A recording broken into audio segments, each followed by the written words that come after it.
उनके भीतरी कपड़ों को जला दिया जाना चाहिए। आप एक दिन में नहीं मरते,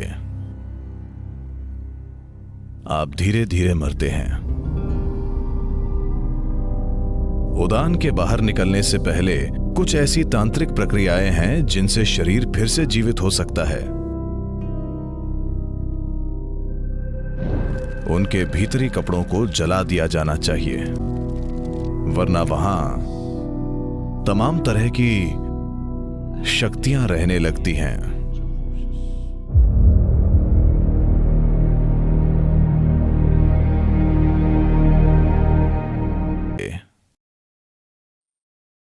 आप धीरे धीरे मरते हैं। मेडिकल रूप से मृत घोषित होने के बाद भी मृत्यु पूरी तरह से नहीं होती। मुझे लगता है कि हमने इस बारे में बात की है। पांचों प्राण धीरे धीरे कदम दर कदम बाहर आते हैं।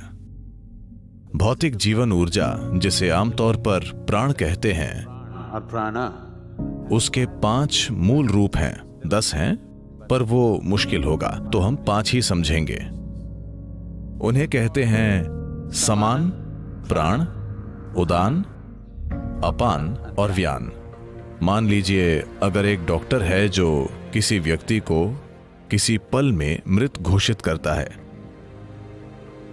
तो अगले 21 से 24 मिनट में समान बाहर निकलने लगेगा। यानी शरीर में तापमान बनाए रखने के लिए समान जिम्मेदार है। सबसे पहले शरीर ठंडा होने लगता है। पारंपरिक रूप से मृत्यु का पता लगाने के लिए नाक को छुआ जाता है। अगर नाक ठंडी हो गई है तो वे समझ जाते हैं कि व्यक्ति मर चुका है। वे आंखें या दूसरी चीजें नहीं देखते, वे सिर्फ नाक को छूते हैं। नाक ठंडी है यानी व्यक्ति मर चुका है। तो समान तब बाहर निकलता है। 48 से 64 मिनट के बीच प्राण निकल जाता है। उसके बाद 6 से 12 घंटे में उड़ान निकलता है। उड़ान के निकलने से पहले कुछ तांत्रिक प्रक्रियाओं से शरीर फिर से जीवित हो सकता है, पर उड़ान निकलने के बाद एक बहुत सूक्ष्म मौका होता है, पर वो प्रैक्टिकल नहीं है। सिवाय उसके उड़ान के जाने के बाद शरीर फिर जीवित नहीं हो सकता। अगला है अपान, जो 8 से 18 घंटे के बीच बाहर निकल जाता है। व्यान, जिसकी प्रकृति सुरक्षित रखने की होती है, वो उसके बाद बाहर निकलता है। सामान्य मृत्यु हो तो ये 11 से 14 दिनों तक बाहर आता रहता है। एक दिन शंकरन पिल्लई अलमारी में कुछ ढूंढ रहे थे। कुछ देर बाद पत्नी ने आकर पूछा, क्या कर रहे हो? उन्होंने कहा, नहीं कुछ नहीं, मैं कुछ नहीं कर रहा हूं। पत्नी ने कहा, क्या कह रहे हो कुछ नहीं?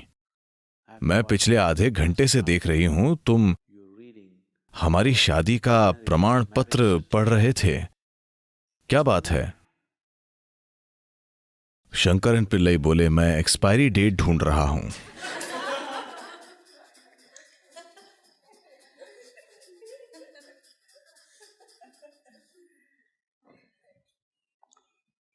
तो हालांकि मृत्यु की समाप्ति तिथि हो सकती है, पर व्यक्ति एक दिन में नहीं मरता। यह एक धीमी प्रक्रिया है। वाकई ये अभी हो रहा है, धीरे धीरे। योग से आप मृत्यु के मार्ग में रुकावट डाल सकते हैं, पर उसे रोक नहीं सकते। हां, दैनिक अभ्यास एक रुकावट है जिससे यह धीमा हो जाता है, पर रुकता नहीं है।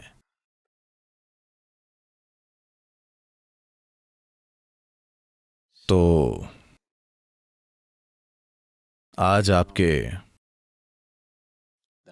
पुराने कपड़ों से हम आपका डीएनए ले सकते हैं। आपके जाने के बाद 100 साल बाद हम आपका जो भी कपड़ा गहरा जुड़ा था उसे जला दें। इनमें से एक काम जरूर करना चाहिए, या तो आपको उन्हें 50 राज्यों में देना चाहिए ताकि बूढ़ा व्यक्ति भ्रमित न रहे कि कहां जाना है, या आपको उन्हें जला दे लोन बना सकते हैं। हाँ हाँ या ना, आपको पता है। तो कम से कम आपकी भौतिकता आपके कपड़ों से जो ली जा सकती है, और हम आपको फिर से बना सकते हैं। कम से कम आप जैसा दिखने वाला व्यक्ति बना सकते हैं। हम शरीर बना सकते हैं। तो आप अभी भी हर जगह मौजूद हैं। जब योगी मरते हैं तब उस कुटिया को जला देते हैं जिसमें वे अकेले रहते थे। ऐसा करने का तरीका है, मैं नहीं बताऊंगा, क्योंकि मैं नहीं चाहता कि आप यहां कॉटेज में आग लगा दें।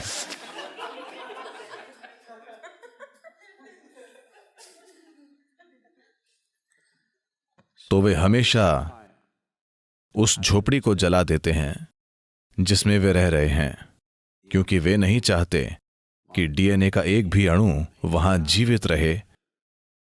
क्योंकि जब एक तरह से आपका शरीर मौजूद होगा, अगर उससे आपका शरीर फिर से बन सकता है तो जाहिर है कि आपका शरीर मौजूद होता है ना?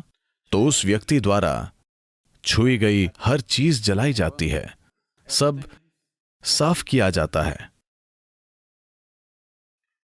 इसी वजह से यही एक मुख्य कारण है कि आध्यात्मिक पथ पर लोग अपनी भौतिक संपत्ति को इतना कम रखना चाहते हैं।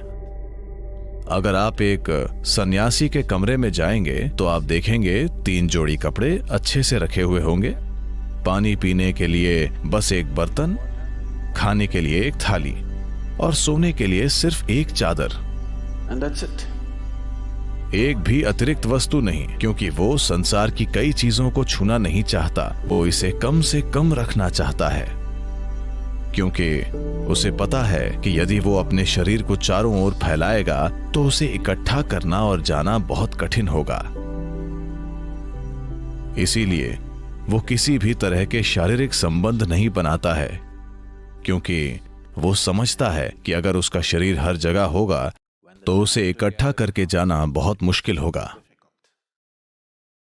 जो लोग आपके शरीर से आए हैं वे भी समय आने पर आपके साथ नहीं जाना चाहते। वे नहीं आएंगे। वे कहेंगे आई लव यू, पर वे आएंगे नहीं।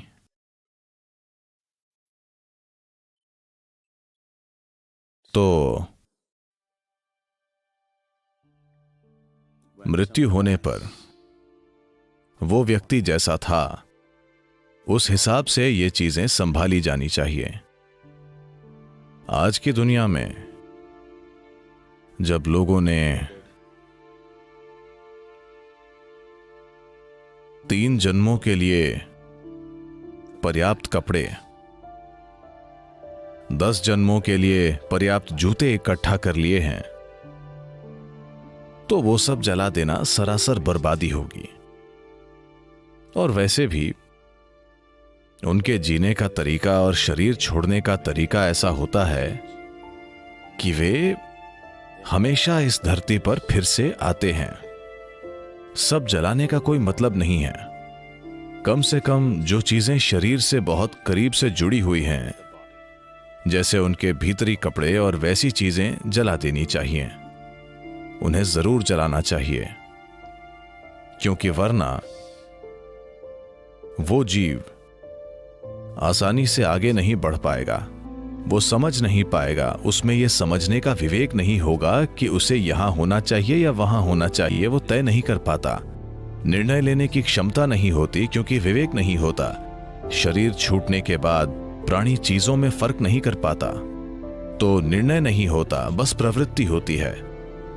यहां बहुत सी चीजें हैं जो शरीर की हैं, वो उनके पास रहेगा, खासकर पहले कुछ दिनों में। तो अगर घर में बहुत सारे इस्तेमाल किए गए कपड़े हैं, जो कि पश्चिमी दुनिया में एक समस्या है, क्योंकि कपड़े इस तरह के हैं और समाज के तौर तरीके ऐसे हैं कि हो सकता है कोई 6 महीने वही जैकेट बिना धोए पहनता रहे। हाँ, आप उसका इस्तेमाल करते हैं और वहीं लटका देते हैं क्योंकि वहाँ ठंड है और शायद आपको इतना पसीना नहीं आता, इस्तेमाल करके लटका देते हैं। भारत में ऐसा संभव नहीं। अगर किसी चीज का इस्तेमाल होता है तो उसे धोया जाता है। कपड़ों की प्रकृति, वातावरण और सामाजिक तौर तरीके ऐसे हैं, पर यह बदल रहा है क्योंकि ज्यादातर लोग चीन में बने कपड़े पहन रहे हैं, न कि भारत में बने कपड़े।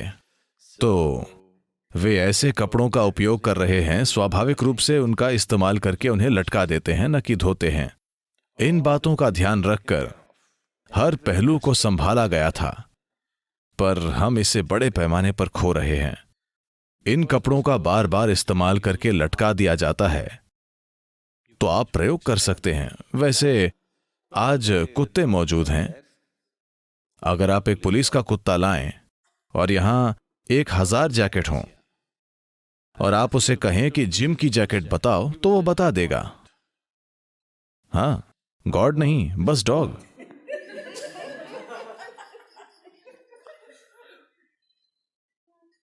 तो जाहिर है आप वहां उस जैकेट में कई तरह से मौजूद हैं, है ना, जिसे कुत्ता भी देख सकता है।